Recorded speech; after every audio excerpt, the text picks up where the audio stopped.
That's what we have. And then we're just being, okay, there they are in front of us. How do you explain them? And I'm utterly convinced that there's really another way to explain this stuff, given all that background, except that he really did these kinds of things. Right?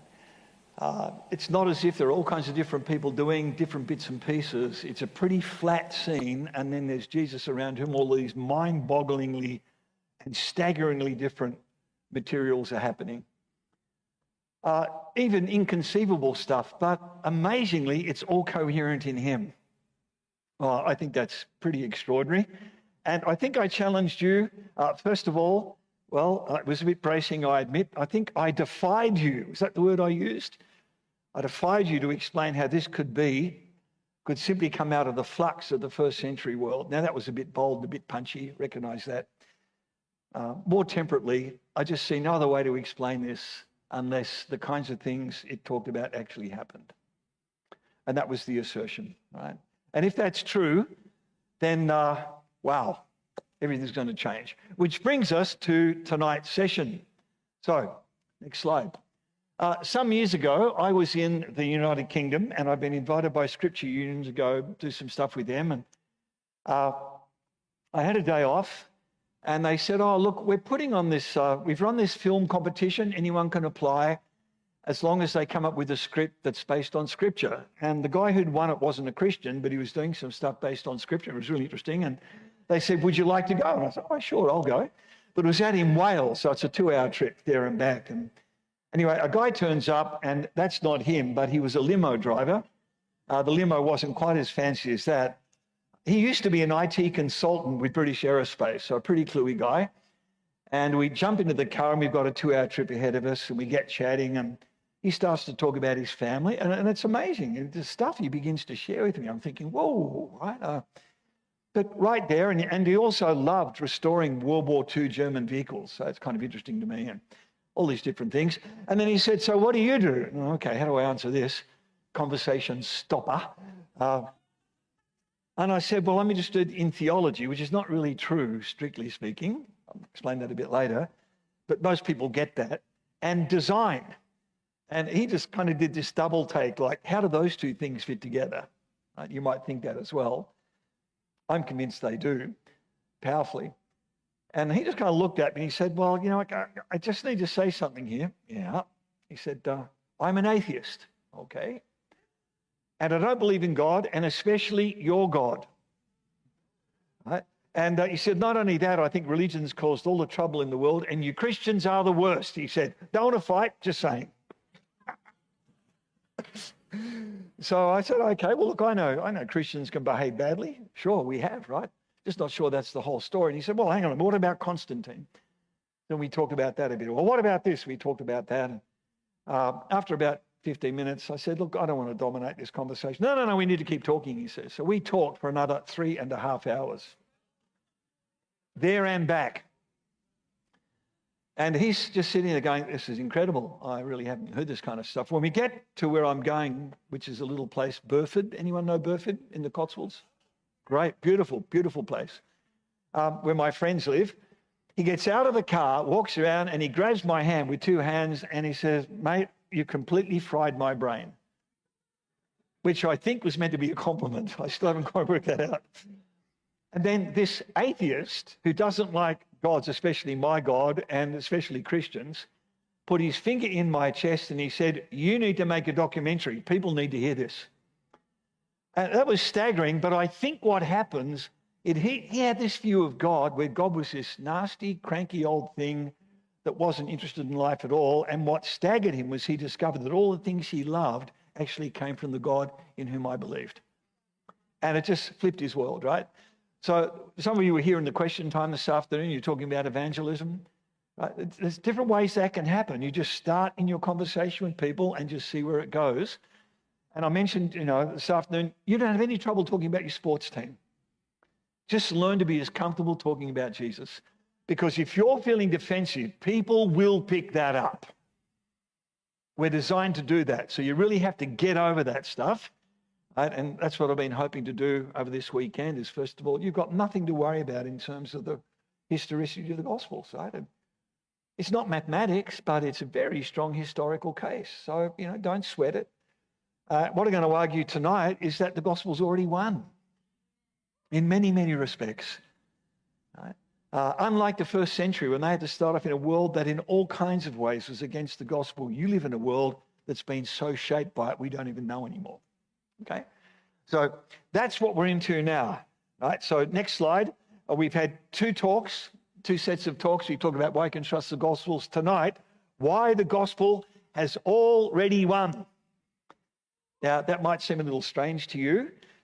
Many of us feel under siege. You hear people talking about we live in a post-Christian world. Ever heard that stuff? I think what they mean is we live in a post-church world, and they're two different things.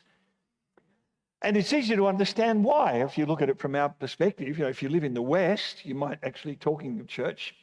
Not many people go anymore. Maybe not so in Dallas, but Vancouver, I think, has the fewest number of Christians in church per capita in all of North America. So I think it's a bit like that. There's been huge shifts, and I know this is a sensitive issue, but what's meant to govern our sexual behaviour in all kinds of areas. You might know that, was it a year or two ago, Germany, had brothels for people interested in animals. Right?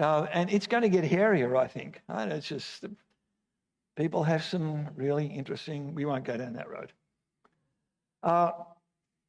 And you might find too that you're encountering more ignorance about Christianity, and not just ignorance, actually hostility.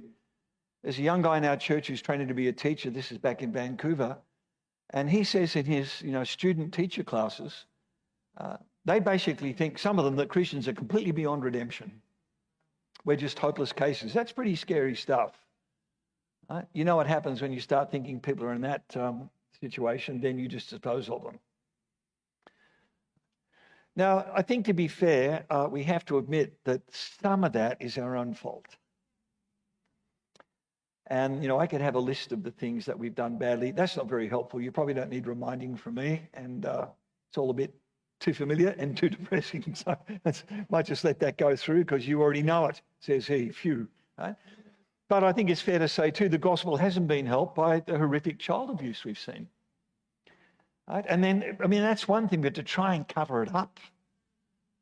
Oh, my goodness.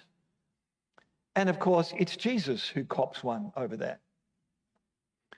So I think you might recall I said to you a couple of sessions ago that when students are graduating at Regent and they put on those gowns, and I gave them that talk, you're not your own anymore. Or when my wife joined the New South Wales Teachers Union, she was reminded, you are never not a teacher. Whenever you're in public, you're on show, you're accountable for the standards of the New South Wales Teachers Association. And I want to say that if you're a Christian, you're never off duty. Right? Every moment you're on show, and people are reading who Jesus is from how we behave. Got that? Now, that'd be terrifying if it wasn't for a lot of grace and mercy. Right? So once you realise I'm a bit of a mess, it's not about me, I want to point to him, that's actually a pretty good thing to model to people, right? And if you want Jesus to be gracious to you, then of course you can be really gracious to others, right? Okay. And I think they've been very winsome. Well, next slide. So, in this context, there are actually some very interesting things going on. Some years ago, there's a chap called Tom Holland. Heard of him? He recently wrote a book called Dominion. Anyone read that? Sorry, what?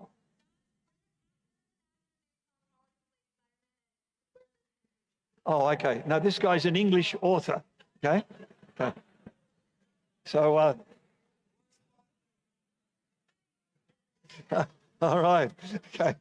So let me just read the next sentence and that will help. A popular historian of early Roman Empire.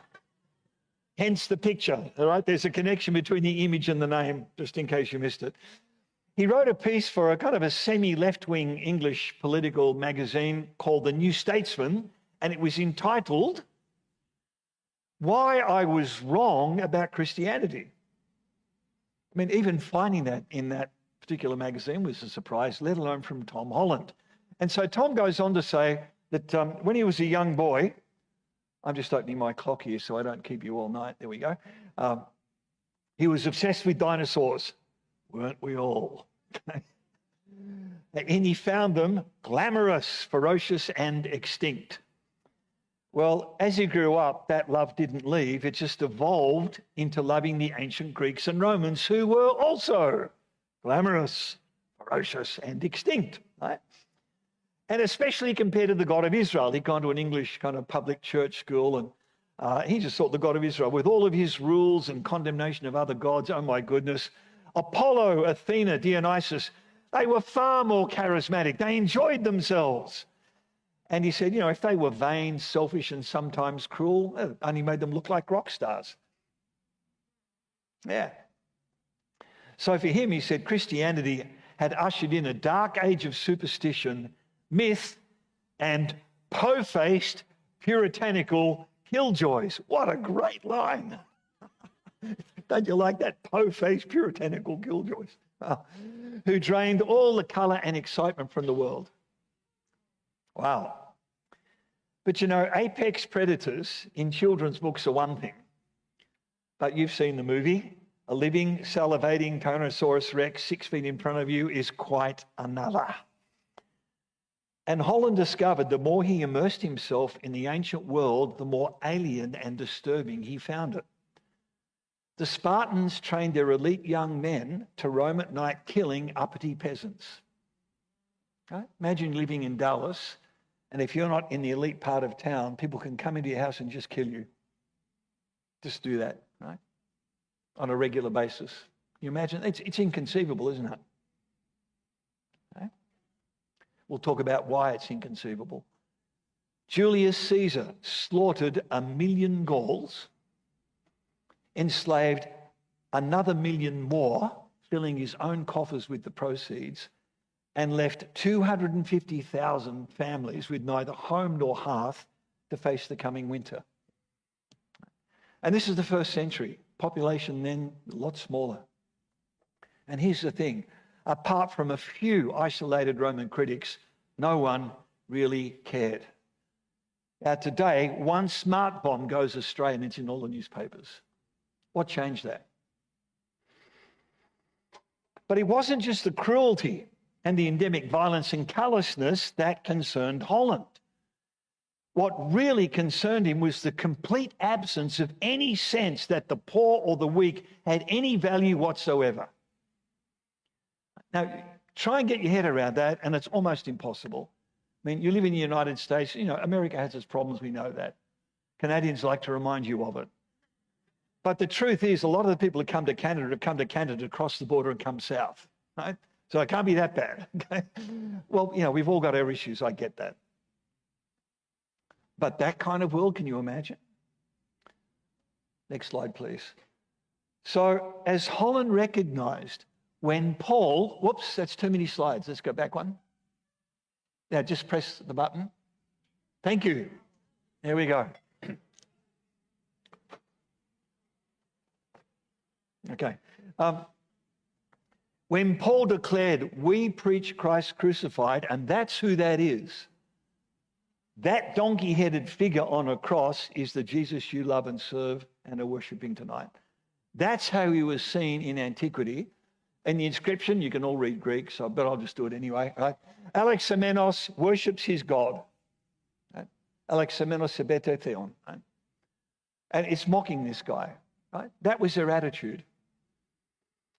So Holland understood that when Paul said, we preach Christ crucified, a stumbling block to the Jews and foolishness to the Greeks, he was not exaggerating. You probably heard this before, but it's almost impossible for us to conceive of how offensive and completely idiotic it would have been to preach about a crucified God. Just incomprehensible to people. How could you do that? You see, in antiquity, order, there's that longing for stuff that doesn't change. You want order, right? You maintain that, not by suffering for the world, but by imposing leadership. That's what the guy on the right is doing. That's how order came at the end of a Roman short stabbing sword. You imposed leadership. You certainly did not wash other people's feet. We're going to have a meal tonight that in John began with the washing of each other's feet. begun especially by Jesus. So then Holland went on to say, even in the so-called post-Christian West, the majority of us still think it is nobler to suffer than to inflict suffering. That every human life is of equal value. This is this article. And he concluded by saying he's now come to accept that even though he doesn't really believe in Jesus, in his morals and ethics, he's neither Greek nor Roman, but thoroughly and proudly Christian. Right? Now, Richard Dawkins has kind of come in that direction, I hear, where he realizes he's culturally a Christian, even if he doesn't believe in Jesus. And I would want to say that that pretty much applies to the vast majority of people who live in the West. Right? We've just talked about what antiquity is like. You don't see that happening in European or North American countries. Right? Now, it seems to me that his argument is irrefutable. The morality of the West is irreducibly Christian. And even the woke and anti-racism movements only have traction because of Christian assumptions that people are equal and the world can be different. It's really ironic. Right? There's never any movement like that in antiquity. Right? So even the folks who think that the church is to blame for all the trouble, they're actually operating from very Christian presuppositions, which is interesting, isn't it? Well, I'd simply say, what would you expect after 2,000 years of Christian influence in Europe and then later on in North America? Now, I think it's a pretty powerful argument, but my question is, does it go far enough? Next slide now, please. And that's the one, right? And that strange ghostly figure, that's me in Sunday morning in church, where I knew God was real. I mean, went to a Pentecostal church, we sang and worshipped and did all that stuff that we do. That was great. The problem was every Monday I was confronted with the question, what did any of this have to do with turbofans at 30,000 feet? Aeronautical engineer. Ever asked that question? Well, in these next two talks, I want to try and convince you that Jesus has everything to do with turbofans at 30,000 feet. I'm going to argue you can't even live in the global 21st century world without being fundamentally Christian in your outlook. And I've already alluded to some of that stuff, and that's been intentional. Next slide. In spite of how things look, I want to suggest to you the 21st century is in many respects the most Christian the world has ever seen. In terms of our basic worldview, the gospel has already won. I think that's incontrovertible. Right? It's just one of those history things. Just look around you, look at people's assumptions. It's already won. Now, these might sound like huge claims. Some of you might be thinking, I want what he's smoking. Okay? I don't know. Now, we don't have a lot of time, so in these two sessions, this is going to be more illustrative, if you like, rather than comprehensive. But I do hope the basic contentions are clear enough. So I want to start by, first of all, talking about some scholarship, because you're all these bright kids at university. Thank you. Okay. A number of scholars have noticed some things. First, you've heard of Rodney Stark? Some of you? Really worth reading his book on the rise of early Christianity. He's one of America's leading sociologists of religion, and he wrote this book as a non-Christian, published by Princeton University Press. And he concludes, now he doesn't always get us because he's on the outside, but he's doing his best, right? And he's a sociologist, so okay. I think engineers and sociologists don't quite talk the same language. So, but he concludes it was the early Christians who gave the ancient world for the first time its humanity. That's a non-Christian guy. Now, how many sociologists actually care about religion or even Christianity? It's not even on their radar. And that's what struck, what's his name here? I had the saying Tom, but it's not Tom, Rodney. He thought, why haven't people looked at this as such a foundational religion? And that's what he did, and that was his conclusion. Next one. I have a brilliant Australian colleague called Mark Strom. He won't mind me saying this. He did his PhD when he was going through a bit of a mental breakdown, depression. Right? Can you imagine that? I mean, PhDs might bring those on, but he does his to get over it. Like, stagger me, what an amazing guy. And He actually said, it's Paul's uncompromising challenge to ancient notions of personhood and social hierarchies that have really shaped the West, and probably no more than in Australia.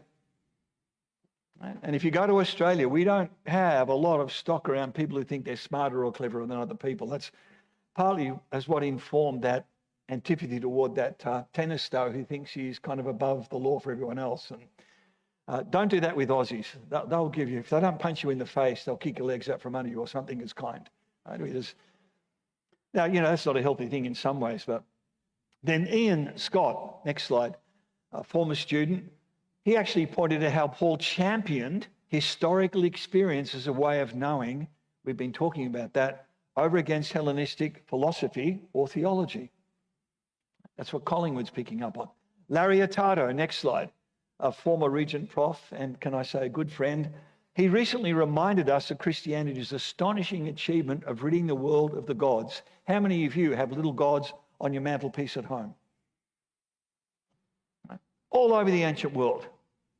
Don't have them anymore, right? Just gone. We take that for granted. Okay? Well, next one, renowned classicist Edwin Judge, brilliant guy.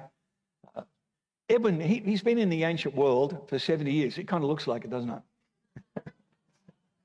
it? He's a really sharp guy.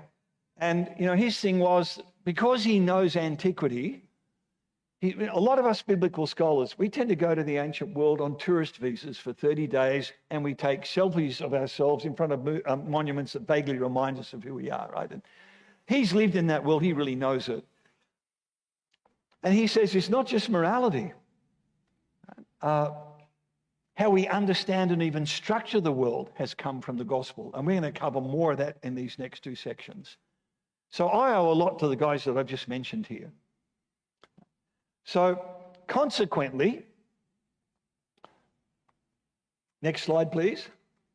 As Kevin Rowe has pointed out, it's not surprising that wherever the earliest Christians went, they encountered hostility. Ever noticed that in Acts? That's his work on the book of Acts. Why are they always getting into trouble? And his answer is, it's because they were proclaiming a radically new view of reality. That's what got them into trouble. We're going to come back to that. But before we do, if you were in this afternoon's session, the phrase Old Testament was mentioned. Anyone recall my kind of curmudgeonly response? Israel Scriptures, right? And you might remember, why do we call it the Old Testament? You're followers of Jesus, right? Where does he ever call it the Old Testament? Where does anyone who knew him the best ever do that? So, we're Jesus' disciples, and now we add extra names that he never thought of. Right?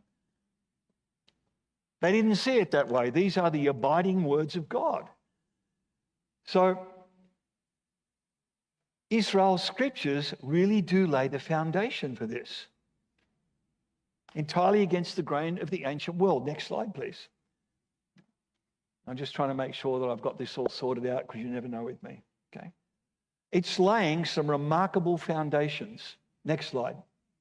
I'm going to slide on the slides in just a minute, right? It's kind of whizzing past you, wondering what's going on. Okay. So, a couple of things. First of all, everyone in the ancient world believed that nature was divine. God was in it, right? That's why you can see God's in the trees and the clouds. And it's, again, almost impossible for us to get our heads around. But for them, they were divine.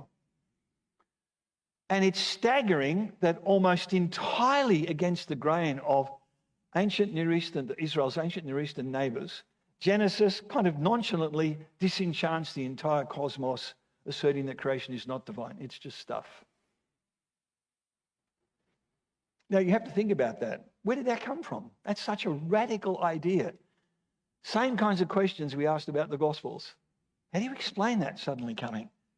Now, once you get that, once that's fully realized, the implications are going to be world-changing.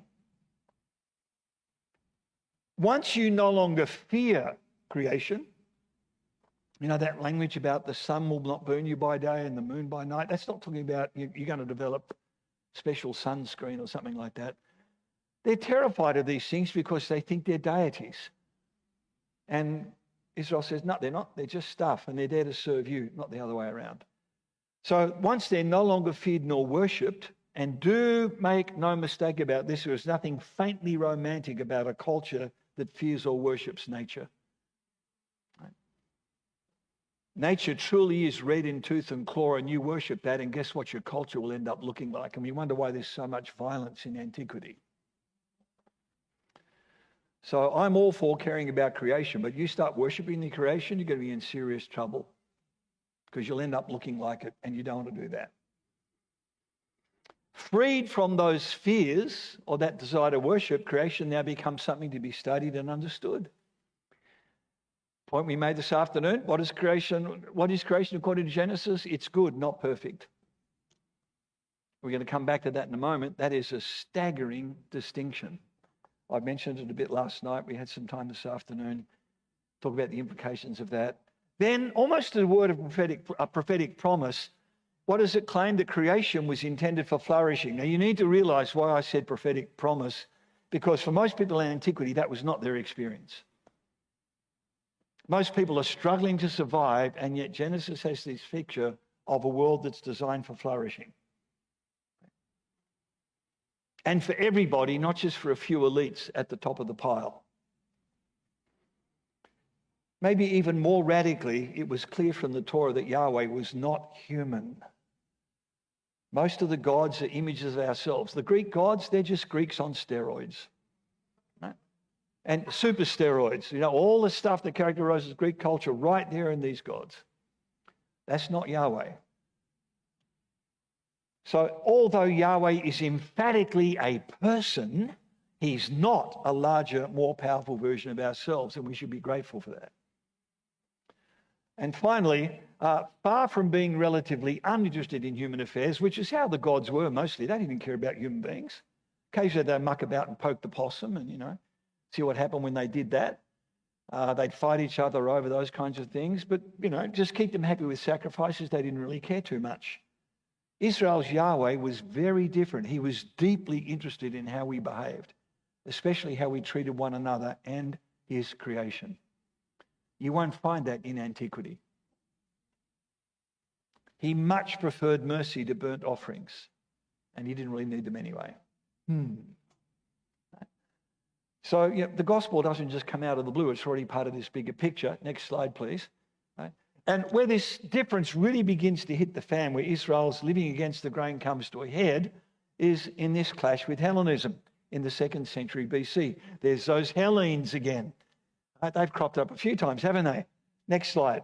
And who's the great Hellene, the great Greek? Alexander the Great, right? Yeah. His ultimate project was to create one new humanity, and it had 3 prongs to it. First of all, he wanted to incorporate the various nations' gods into a single Hellenic pantheon, and he hoped to put himself up there as well. Humble chap was Alexander. Right? But of course, you understand humility was not something you look for in antiquity. In the Greek world, ambition was considered a virtue. Okay? The better man you are, the more you deserve. Sounds like some Hollywood superstars, doesn't it? Okay. Not all of them. I believe Keanu Reeves is apparently a really nice guy who gives a lot of money away. How about that? Second thing, he wanted to introduce his own canon of Hellenic text to try and give this cultural homogeneity. And thirdly, he built them all over the place, model Hellenic cities. Okay. Now, have you heard of the Septuagint? Sure you have, right? And what is it? It's the Greek translation of the Hebrew Bible. And I used to think, this is just an attempt to kind of give Jewish people who don't speak Hebrew a copy of their Bible in their own language. Just some nice thing like that. Not so much. Once you put that in the context of what Alexander's doing, this not so subtle program of creeping cultural, there's that word again, homogeneity. Next slide. The translation of the Hebrew Bible into Greek is actually a deliberate act of cultural resistance. There is no pantheon, only Yahweh. There is no canon, only scripture. And only Zion is the city of the great king. Now, next slide. This is what really came to the head in the Maccabean revolt. However mixed its motives and unhappy its outcomes, and some of those outcomes were very unhappy actually, It was a mortal clash between two very different ways of seeing the world. And it didn't end there. Why not? Because you know anything about Rome, by the end of the 1st century AD, Rome was more Hellenized than the Hellenes. Right? Now you understand what Kevin Rowe was talking about. It's no wonder that when these Christian preachers start preaching a gospel that's deeply rooted in Israel's scriptures about that unique Yahweh coming among them, things are going to come loose pretty quickly and people will get upset. It's surely telling then that the Gospel's Jesus, whom we've just looked at, was born in the very middle of this massive contest of ideas. As Paul says, in the fullness of time. That's a slightly different perspective, isn't it? But that historical perspective, this clash between two very different ways of seeing the world, and Jesus is born into the middle of that. Now, if there's something going on there, that's got to raise some serious questions about how easily we embrace Hellenistic ideas. Because the common assumption is, oh, let's just take the best of the Greek world and marry it with the gospel. No? First question, how would you know what the best of Greek ideas are? Based on what? Next slide. Now, this is why it's vital to realize that this conflict was not a matter of different religions. Okay? People debate this. Of course, that's what scholarship does. How are you and I living? It's highly doubtful that anyone in the ancient world thought they were practicing religion. Have you ever tried to define religion?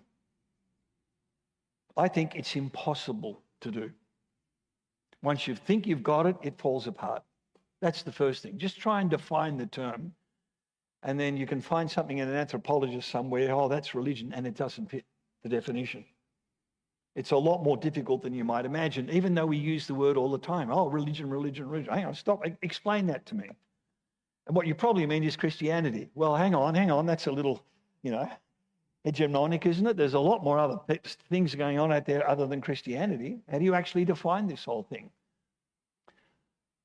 Well, can I suggest to you that seeing religion as merely an optional adjunct to one's identity is a very recent Western conceit.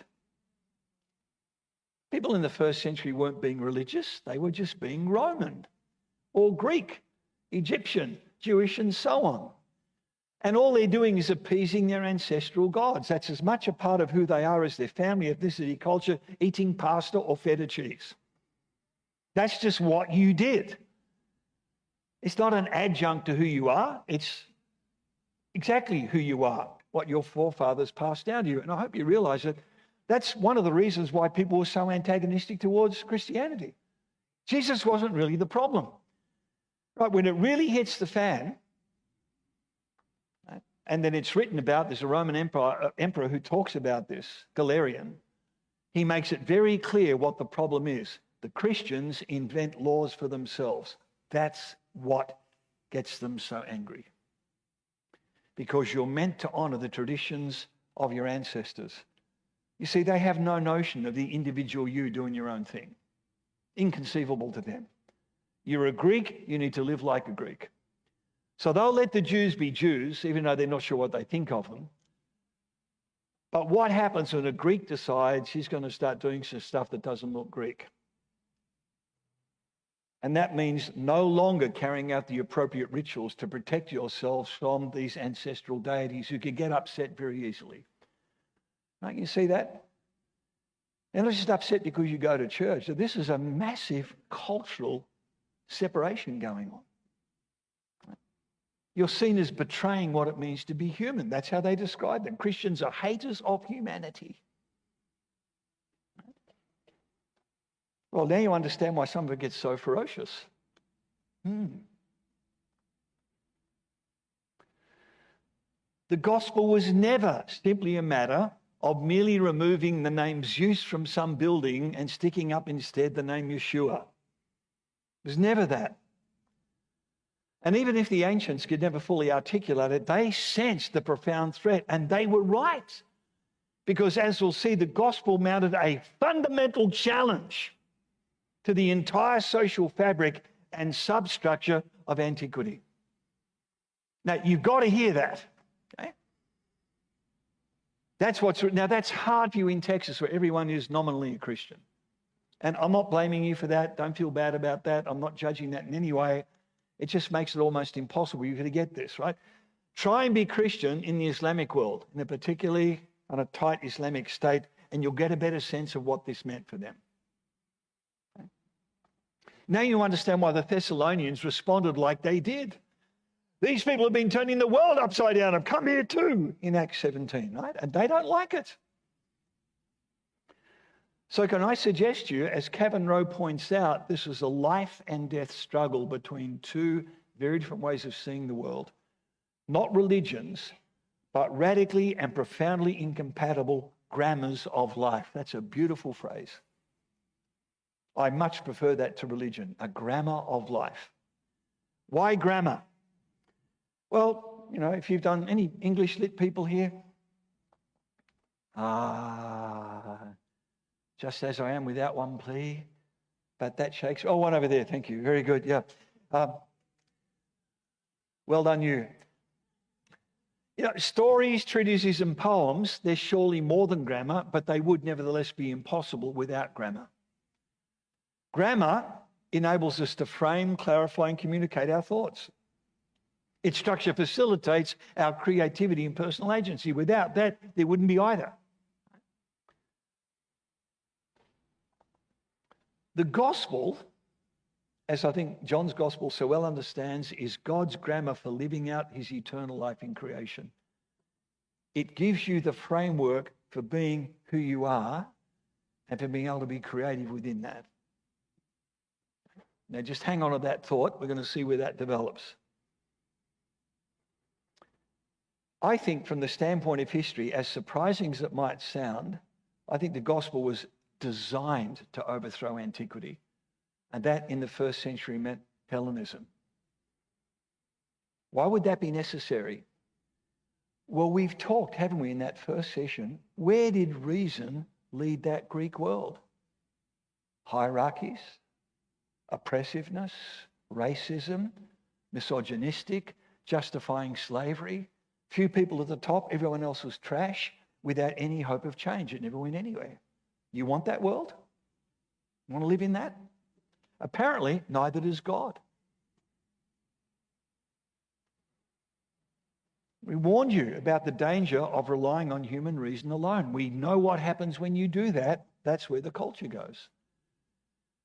So can I suggest to you that far from Jesus being irrelevant, to the extent the gospel has in fact succeeded in turning the ancient world upside down, which it has done, and massively, Jesus could not be more relevant to what we do. All right? I think we haven't helped ourselves, folks, by having Jesus just about seen who gets worshipped on a Sunday, as though he has nothing to do with our society or how we think, how we do science or any of those things, right? We've just put him in this tiny little space and we've lost the fact that he's given us so much. His gospel gives us the grammatical structure for life in the modern world. So can I just suggest one of the most important things we can do is stop calling Christianity a religion. It's a term no one can really define, and it's not how the early Christians saw themselves. This wasn't optional. When you got into this, everything changed. You saw the world radically differently, and your neighbours knew it. And it covers everything. Right? An entirely new way of being in the world. So my parents used to say, and rightly so, Christianity is not a religion, it's a relationship. Absolutely, I get that. That's not what I mean here. It's bigger than that little private thing. And I think you're facing a problem, you know, in the US where people want to make, oh, you can have your religion, just keep it private. What do you mean? How can I keep my grammar of life private? Want me to be honest at home but cheap when I go to work? Is that what you want? You want me to believe that things can change at home, but when I get to work, they can't? Is that what you want? That's not going to happen. But if we just think religion is a private thing, we're going to be suckers for that, right? And they will play us for it. And I'm not here about, I don't want to be played. I'm here because so much stands or falls on what the gospel can do. All right, so with all of this in view, what are we going to do? Well, we're going to have a look at the gospel's radically different views of a number of things. First of all, cosmology, Greek word, meaning what reality is. Epistemology, now we know. Sociology, that's not really a Greek word because it wasn't invented until much later, but sociology and politics, what's the nature of society? Anthropology, what it means to be human. For them, what it means to be men. They're not sure about women anyway. And then virtue ethics, how we should behave. So, next slide. In summary, I want to suggest the gospel speaks to these 6 areas: change, what you do with your senses, dynamic cities, equality, the body is good, love is and compassion. And if you're at the question session this afternoon, that's what was going on in China. When that student compared the Ming dynasty to what the scriptures talked about, he said, actually, China is much more Christian than it is the Ming dynasty. Because they're interchanged, they want development. They know it happens through the senses. Their cities, they're dynamic. They're Christian ideas. And I think actually their government is aware that they've got a tiger by the tail here. Because many of their intellectuals know that it's the gospel that drove this and they want it, but they also want to insist on being Chinese. And the gospel's bigger than that because the gospel's not about racism. Right? It's bigger than that. So who knows where that will go. So changeful reality is the gift. Knowing is about the senses and testing. Cities are meant to be dynamic. All people are of equal value. The body is not the enemy. And love and compassion are central. So what we're going to do in the next remaining bit is look at we only have time for the first 2 biggies and we'll finish it off tomorrow. So next slide, please. We're going to talk about the gift of genuine change. I did a bit of this last time I was with you in a much more compressed way, but I think it's important to hear again in this context. Now, you understand in antiquity, you can probably guess this, change was problematic. For the Egyptians, the only good pharaoh was one in whose reign nothing happened. They wanted that kind of stability. We've already talked about the turbulent history of the Hellenes, right? Remember the earthquakes and the city-states fighting and the Persians coming? We talked about that earlier, right? It gave a huge impetus to trying to find something stable. And we talked about that. Philosophy was a part of that. I want to say a bit more about philosophy. There's a chap called Parmenides. He's the stuff you put on your pizza. Right? Sorry, that was really bad. 6th to 5th century, of course, BC. He declared if something was true, it could not change. And that makes perfect sense. 1 + 1 must always equal 2. Right? If it's true, it can't change. You got that? Okay, good.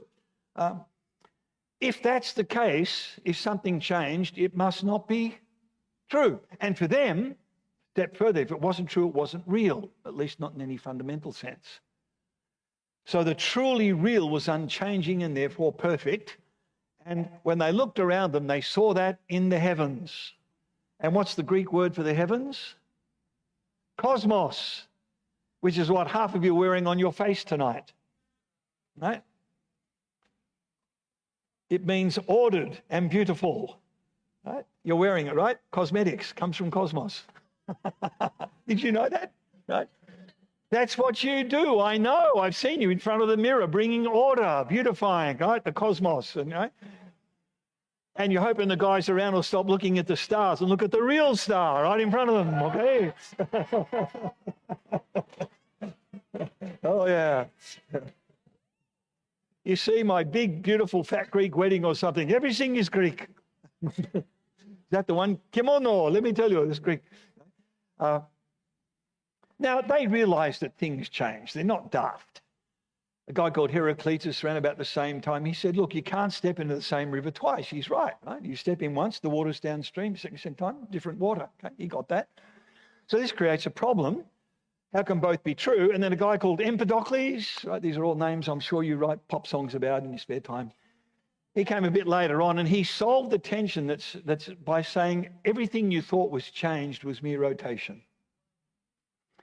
Then as they thought about that, there's a Stoic, you've heard of the Stoics. They're the guys who took Paul on in Acts, right, 17. Okay. The Stoic called Chrysippus, please don't call your children Chrysippus, from the 3rd century, he said, there could never be anything new. Because it's just these big cycles, everything is repeated down to the very last detail. That's what he argued in the 3rd century. Wow. Well, you know what that means? You have heard this talk millions of times before, and even better news, you're going to hear it millions of times again. You're allowed to show your pleasure. Anyone recognize that quote? Shakespeare in Love. You seen that movie? Oh, you need to see that. It's fantastic. But there's a wonderful line where pardon? Shakespeare in Love. There's a wonderful scene where this absolutely fluffy toff announces to this woman that he's bought her for wife and says, "Oh, you are permitted to show your pleasure." And she goes, "What? I don't love you." Right? It's a wonderful moment. Well, I thought it was. Okay. Now, you can see the problem. We've talked about this because if genuine change is not merely impossible but illogical and therefore inconceivable, what would it be like to live in a perfect world?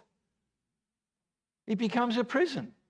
No matter what you do, nothing's going to change because you've already done it before. Where's the motivation to make the world a better place? There isn't such a motivation because it's not even conceivable. And you want to go down the path of reason, do you?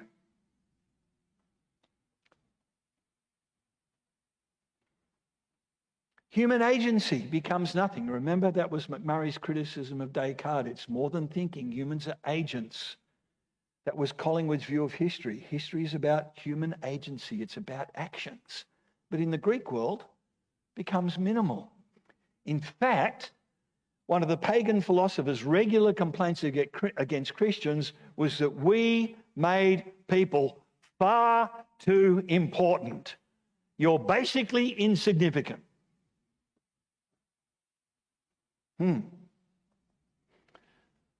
Well, I think that's why no one in antiquity ever launched programs to educate the poor. Never thought about that. Programs of cultural renewal? No. How to help those who are weak get better? No. Why? Because it's not even conceivable. I think it's also why they never really developed careful thinking about what it meant to think innovatively. Innovation implies what? Creativity. You really can thank Jesus that you have one of these. And I'm not kidding. That's not a smart little one-liner. You have this because people, they're all thinking about creativity. That's what they're doing, right? That's not what people do in the ancient world. Now, of course, people still invented things. That's what people do, right? Fiddle about, invent things.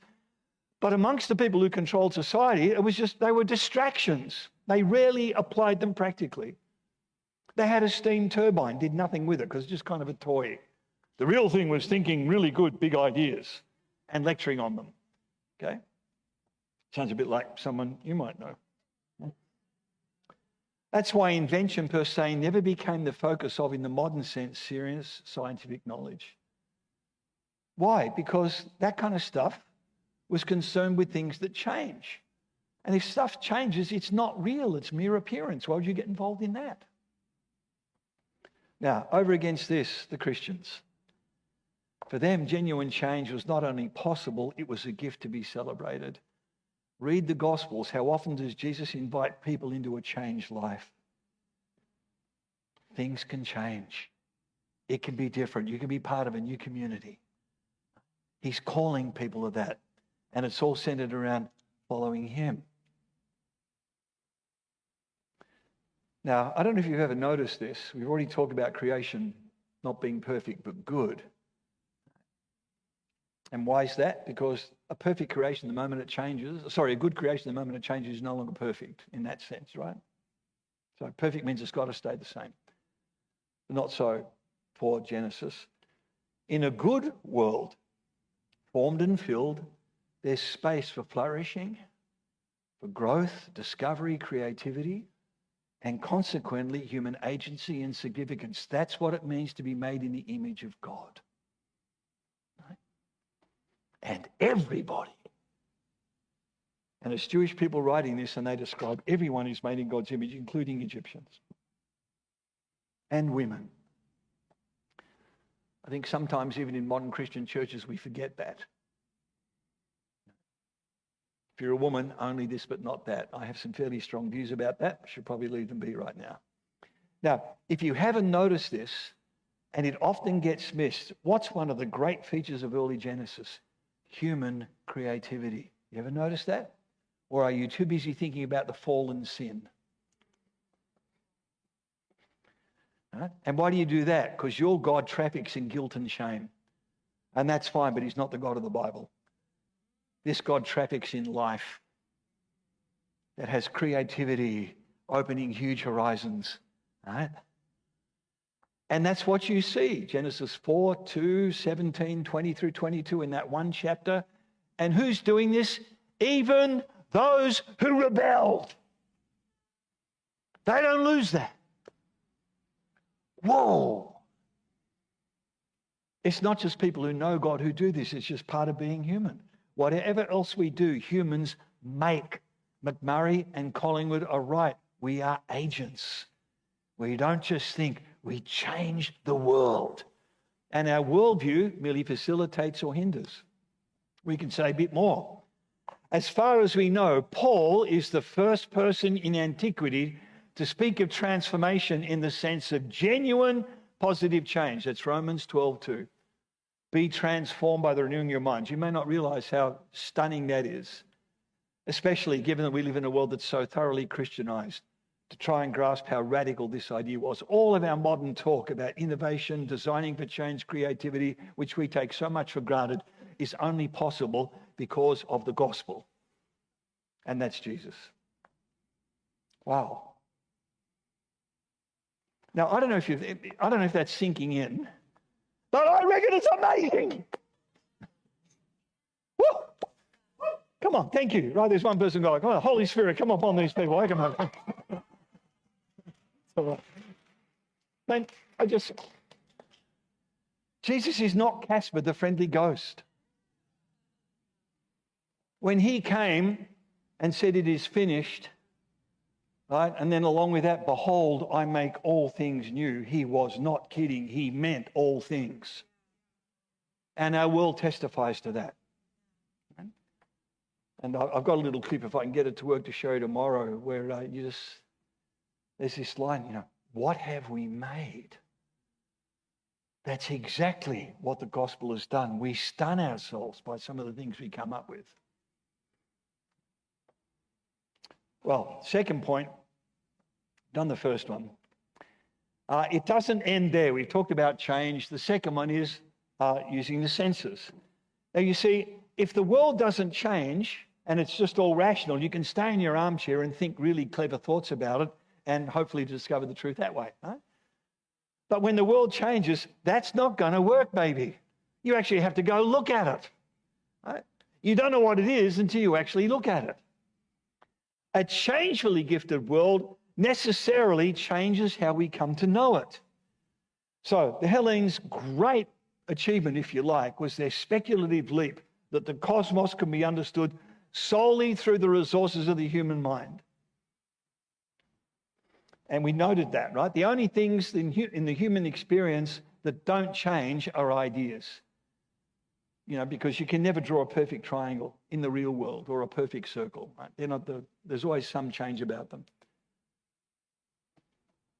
And it's only that can be true. Next slide. That's why they love geometry. All those wonderful, perfect theoretical shapes, none of which existed in the real world of the senses. So when the philosophers talk about the logos, that's essentially mathematical. That's more of its sense. We hear logos and we think, in the beginning was the word, and we're thinking written language. That's not the connotation. It's more mathematical. Right? This is actually implying a rigidly determined outcome, and that's what philosophical proofs do. They're like, an algebraic form of reasoning, a QED. This has to be the case, right? Just all the way through. It's what irritates them about Paul. He won't do that. Now, it's not as if they didn't care about history. I mean, some of their guys did it. It's just they never took it as giving you the path to truth. It might give you some general principles by which to live. If you get arrogant, you're going to fall over, that kind of thing. That's about it. But even Aristotle thought, poetry's better. It's more effective in summarizing those principles. So history, maybe not so much. But if you want a genuine truth, you study philosophy. It was all about universal timelessness and strict logic that ensured certainty. Right? Now, coming out of that is if something is rational, and that usually means to appropriately trained elite male minds in their world, right, it has to be true. And you know what? We fall for that all the time. Two Israeli scholars wrote a book about this, and in it they say, human beings, if it sounds reasonable, we think it's true. No, it's not. It just sounds reasonable. That doesn't make it true. Where's your evidence? Where's your argument? So you just want to watch that. You're having a conversation with someone, they say something, oh, that sounds reasonable, and so what? How does that make it true? Well, that's our friends the Hellenes speaking into our ear on our shoulder. Next slide. It was a brilliant idea, except it's wrong. Ta-da, the one kind of dynamic. Now think about Aristotle. Next slide. One of the brightest people who ever lived. So given your topic this morning, and you probably need a bit of waking up, I certainly do.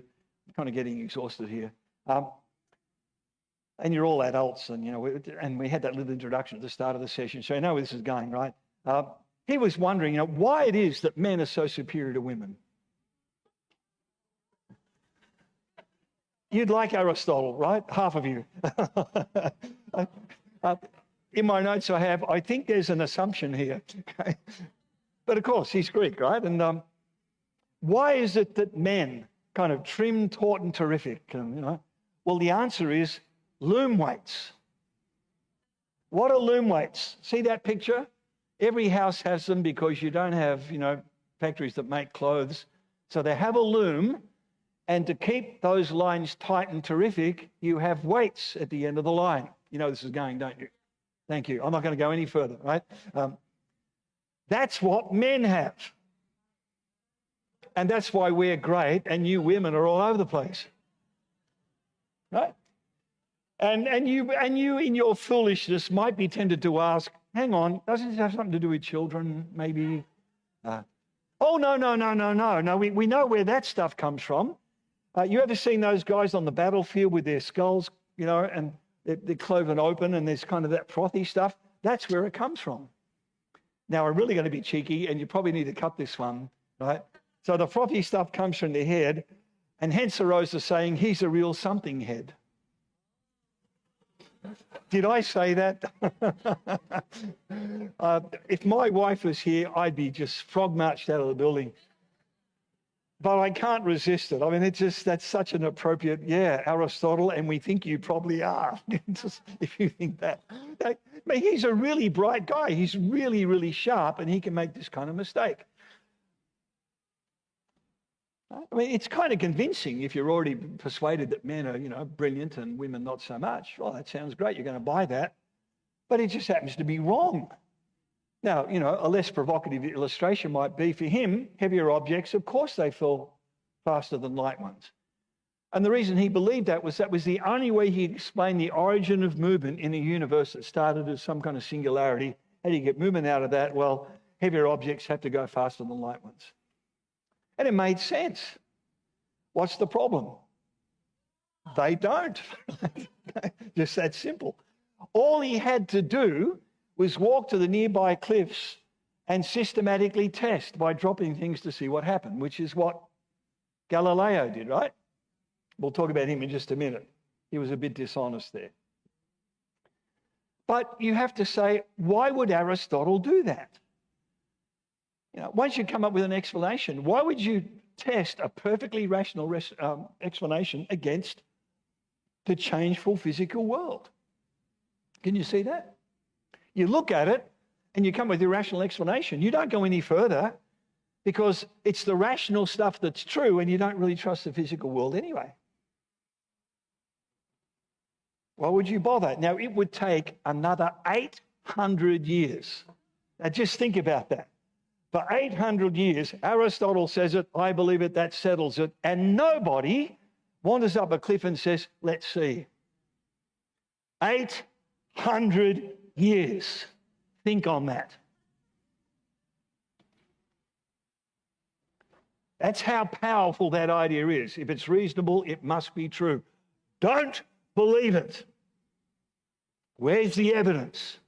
Where's your argument? Right? And if you're going to be a good student, you need to be on that all the time. Where's your evidence for this? How do you know that's true? Right? And, picking up on from this afternoon, I really do care about racism. It's abhorrent. And that's the reason why I push people on, really, you believe in reason? Prove to me that it's wrong. Not because I don't care about racism,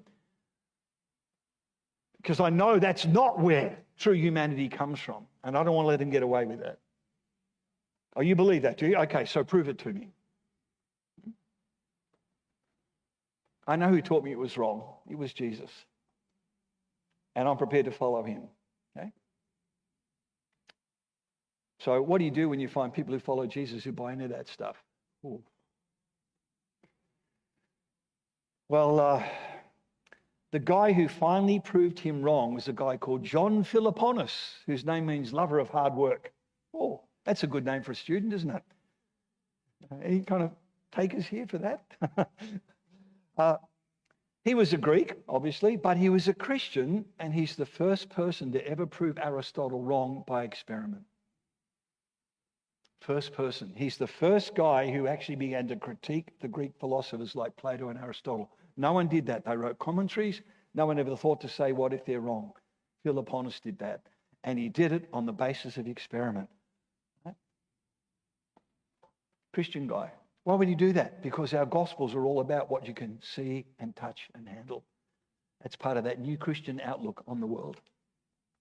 You haven't heard about him because he didn't accept the orthodox view of what it meant for Jesus to be fully God and fully man, and so he got marginalized. It was only when Constantinople got into trouble and some of that stuff, the writings came across to the West, that people like Galileo started to read Philoponus, right? And that's where he got the idea from to drop these objects from the Leaning Tower of Pisa. But being the humble man that he was, he never told anyone. Today we call that plagiarism. Pico della Mirandola, I think, did the same thing as well. Now, that's not to say that they always got it wrong. Heliocentrism was already proposed by a guy called Aristarchus of Samos, as you all know, in the early 2nd century, apparently based on observation, though he still thought that the spheres had to be perfect, because that's part of the notion of the heavens being perfect, and possibly even provide a demonstration. Right? So it doesn't mean they always got it wrong. Not at all. But what it does mean is this explains why, as a society, they never developed science in the sense that we now understand it. They did look a bit at the world, but if they had a happy explanation, they were done. Now, I want to say to you, the cosmos is not rational. And by that I mean, it doesn't conform to what I think it should be. I have to look at it and let it be what it is. It's intelligible, apparently, because when we look at it, we can see patterns at work, but the patterns lie in it. We have to learn to allow the cosmos to be what it is. We observe carefully, and then we have to test our ideas against it. Now, can I tell you, that's exactly the way in Israel you learn about Yahweh. It's exactly the same thing. You learn about creation and the God who made it in exactly the same way. You don't speculate. You have to look, then think, and then test your ideas against what you see. Huh? It's especially how you know Israel's God. Next slide. Remember Yahweh's I am who I am? What does it mean? Don't guess. You've never met a God like me. And if you go back and read the book of Exodus, just see how often you get language that involves the senses. You've heard, you've seen. Israel saw his mighty deeds. They've experienced God's power. They've been recipients of his wisdom, all of that stuff. And can I say the same thing happens in the Gospels with Jesus? Next slide, right? That's what we talked about. The Gospels are about what happened in history. This is not speculation. We saw, we touched, we handled. We were in the boat when he did this freaking thing. Sorry, but what did he just do? Now, I don't mean to be rude. I'm using that language because we're so used to these stories, they don't just knock us over like they're meant to. Right? They become like comfortable slippers. Right? And then we're expecting the next big thing. Oh, that's pretty cool. What about giving me gold fillings? And what? And that's what 1 John says, that which was from the beginning. We've heard, seen, looked at, touched, and now we testify to.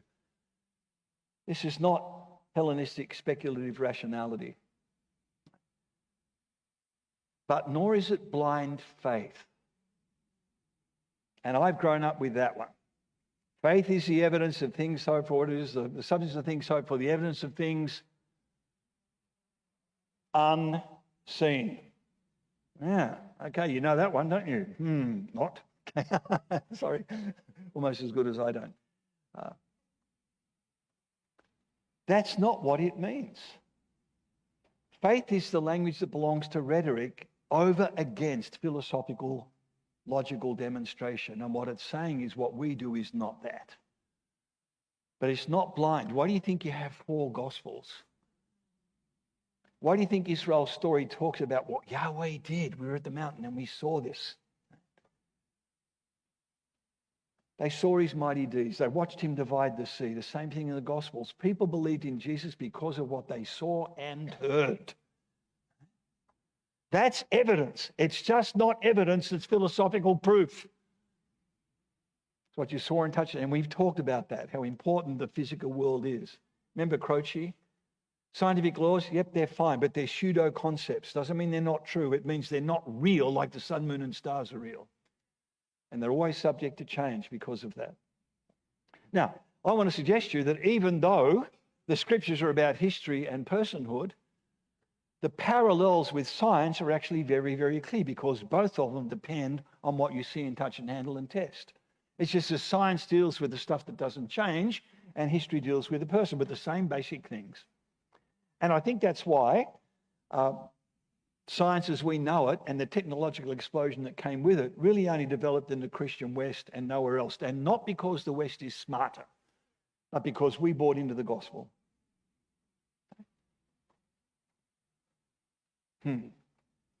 It certainly didn't happen in Hellenistic antiquity. We're almost at the end, so thank you for your patience. So can I suggest then to pit the gospel against science is a serious mistake. There's all kinds of stuff behind that. Most of the early medieval scientists were believing Christians. Did you know that Newton wrote more on the book of Revelation than any of his other work? And if you go to Beijing, if it's still there, there's actually a museum where it talks about Newton and him talking about science being for the glory of God. That's there in Beijing. Right? Who brought those amazing astronomical instruments you can see at Beijing in the astronomer's tower? Portuguese Jesuit priests brought that. Right? Now, there were some tensions and, the whole Galileo story, partly that's because he was a prat. Right? And partly because the church said, look, you need actual evidence, you have to prove this, and he couldn't at that stage prove it, right? That's what the debate was really about. Then he got his knickers in a knot and decided to, humiliate the local pope. This is in tension already between, the Reformation's brewing. Well, what's he expect except to get slapped down? Right? But, he's often presented as Saint Galileo, and it's like, oh, come on, guys. You mean scientists don't always tell the truth about what happens? Staggering thought. Now, this is going to be a little more tricky, I think, but I do need to say it. It's because of this approach to reality that no one in the first century, friend or foe, ever described the Hebrew Bible or its Greek translation or the New Testament as theology. Even though that term had been around for centuries. And why? Because theology was not how Israel or the New Testament authors knew God, nor even how they talked about him, or even how God talked about himself. Theologia was Plato's ad hoc invention over against Greek myths. It was the rational science of the divine. What does that mean? It means what he could logically demonstrate based on his own resources as to what God should look like. The gospel is nothing like that. I am who I am. Don't guess. They get to know Yahweh not by setting up a seminary at the foot of Mount Sinai and thinking all this stuff through. They get to know him by watching and paying attention. And that's why when you look at the Gospels, I'm sorry, they don't look like your systematic textbooks, because they're doing their knowing in a different way. Now, what you do with that, I'm going to leave up to you. But as I said the other night, I just sometimes press my colleagues on that. So you say you believe Scripture. Yes, I do. Word of God. Oh, absolutely. Inerrant. Yeah, okay. And what do you mean by that? Well, okay. And yet, so you take that and rewrite it, and that's what you say is what we should all be learning. So he got it wrong, did he? Whoa, whoa, whoa, whoa. Right? Face up to it. Theologia was about what could be logically demonstrated by elite minds. That's not what happened to Paul. He's on the road to Damascus, and he's knocked off his donkey by an encounter with the resurrected Lord. Right? Everything he then had, he counted but dung, that he wanted to know Christ more than anything else. That's how that happened. And I think that explains the derisive antipathy of the professional philosopher theologians in Acts 17 when they talk about Paul, right? Oh, this posing spermologos, they call him. That's a really insulting term, right? Why? Because for them, knowing God, it really is about making men our rational image. And that's not how Paul operated. Very, very different. That's not to say you don't think. Paul's an extraordinary thinker. He just starts in a different place. Right? He starts with what God has revealed. And if God's revealed himself in narrative, that's what he works with. And I think now, having talked about history, you get why that's so important.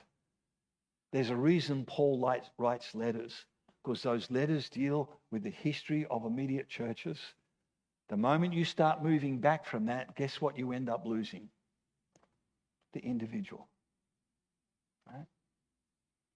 Paul never does that. He'll write to the Ephesian churches, Corinthian church, Roman church.